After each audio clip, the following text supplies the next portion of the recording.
What's a good cheap RC truck to get? I can't tell you how many times I've been asked that question. How's it going, everyone? Greg here with RC Driver, and today we're gonna check out a cheap truck. Well, $140 ready to run. This is the Blackzon Smyter MT. It's a brush model. They give you just about everything you need to run it, and it looks like a pretty cool truck, so I think it's worth checking out here on the channel. So first up, it is a 1/12 scale electric 4x4 monster truck. It comes assembled just like this. They give you a radio system, which is 2.4 gig. They also give you a lithium ion battery pack. This is the safer of the lithium battery packs. Basic USB charger, some extra body clips, decals to apply to the body, and you're actually gonna have to pull this plastic film off the body first. Just a heads up there, and of course an instruction manual. But Blackzon is actually a sub-company of HPI Racing, and HPI is a really well-known brand. This is their sub-brand, a cheaper line, and this is actually a shared platform with some other brands. But what's cool with HPI is they're pretty well established. Their channels are well established for getting parts out there. And this one is available through Hobby Recreation Products. That's where I got it. And just before turning on the camera, I took a look at their website to see what the part stock was for spare parts. And everything was pretty well stocked other than A-arms and the front bumper, which are kind of important. So everything else is in stock. It was a good sign that you're going to be able to get parts for it. And like I said, since there's some other brands out there that have this truck under a different name and the body might look a little different, you could get parts from them, put it on here if necessary. But let's take a closer look at this thing. So 140 bucks. It's got a good look for 140 bucks. Got that monster truck look. Do like that it's got a light bar on the front, and there's LED lights in those and LED lights in the front bumper, so you get a little bit of extra style out of this beast. Available in a couple different colors. Body clips hold down the body. I like that you got these little tabs on it just to make it easier to pull these off, which I'll do right now. And there's this really long tether that holds the body on, kind of like an old phone cord. Some of you younger viewers might not know what I'm talking about, but anyway, let's take a look at the chassis here really quick. And composite plastic chassis, kind of like a high CG setup, so you got some ground clearance, and that's good if you're running around in, like, say, rocky parking lots or going over bumps and such. Not going to drag on you. Independent suspension. They've got A-arms in the front and rear, and just spring-style shocks. So this thing is going to be bouncy. Spring-style shocks just get the price down. Unfortunately, not the best handling setup, but again, for the price. Just pull this little sticker off here, little warning label. We don't need that. Of course, you don't want to touch any heat sinks or the motor once you run it. But back to the chassis here, simple steering crank setup. There is a servo saver on the servo, so that's got to protect the steering. Into the driveline, so got a shaft running down the center, and it is metal, which is good. But the other drive shafts on here, the front universals and the rear dog bones, those are a composite.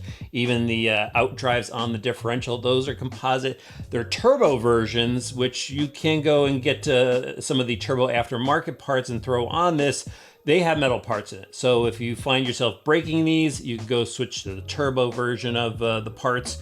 4-gear differentials, and they've got basic metal gears for the ring and pinion. The driveline should hold up for this brush model. This is supposed to go about 17 miles an hour. And for its size, a 1/12 scale brush model, pretty decent speed. Here's your 2-in-1 speed controller. That's got a T-plug on it. That'll just mate right up to that battery pack I showed you. And then the wheels and tires, these look pretty neat. Just a chevron style, no foam inserts. So again, this is just for having fun, low budget. I would just run this as is. And like I said before, if you do break something, then maybe modify it and step up to those turbo parts. But we need to get this thing outside and have some fun with it. Let's head out. Here we go, drivers. Found a new skate park, and this one has kind of the worst ratings in the area, and I can see why.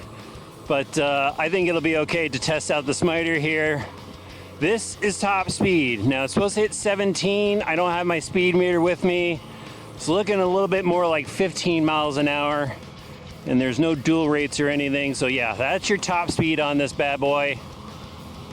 Not too bad for just, again, a brush truck, a lithium ion battery pack. Let's just face it, this is gonna be like a fun little basher for maybe some kids, just to beat around in the yard with, the parking lot. Let's see if we get any air off of these ramps here. We'll go right over to this one. Definitely bouncy on the landings. Let's hit that again. Not a smooth transition. I could see why the skaters don't like it here. Not getting too much air off of this. Look at that. But it does land level. So that's a bonus. Look at all the bouncing going on with this thing. Let's hit some of these ramps over here. I jumped off the edge. Gonna have to get a little creative here. Transition, there we go. Made the transition, still bouncing afterwards. Go over to this one. I wanna hit these railroad, oh, little durability test there. Go off this one, drop down, spin it back around. Yeah, definitely, oh, there we go. Oh, my first rollover. All right, let's drop it down into the half pipe. It's the type of tricks we can do here. Not really enough power to do any tricks. Really bouncy. I mean, even just punching the throttle, it wiggles and bounces around. Kind of funny looking.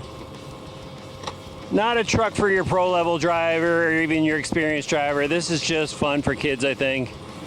But we've got a $140 price tag on this. So is it worth the $140? I mean, it's not fast enough to break. It's neat to drive around, but there's other options out there, guys. I would definitely look into other options. But if this is something your local hobby shop carries and they've got a lot of parts for it and you like the look, it'll get the job done for some RC action. Off the jump again. There it is, guys. What do you think? Let me know in the comments section below if you are into it. You gotta have one. I'll have a link in the video description. But I'm gonna find a kid in the neighborhood to give this to, and hopefully they'll have some fun with it.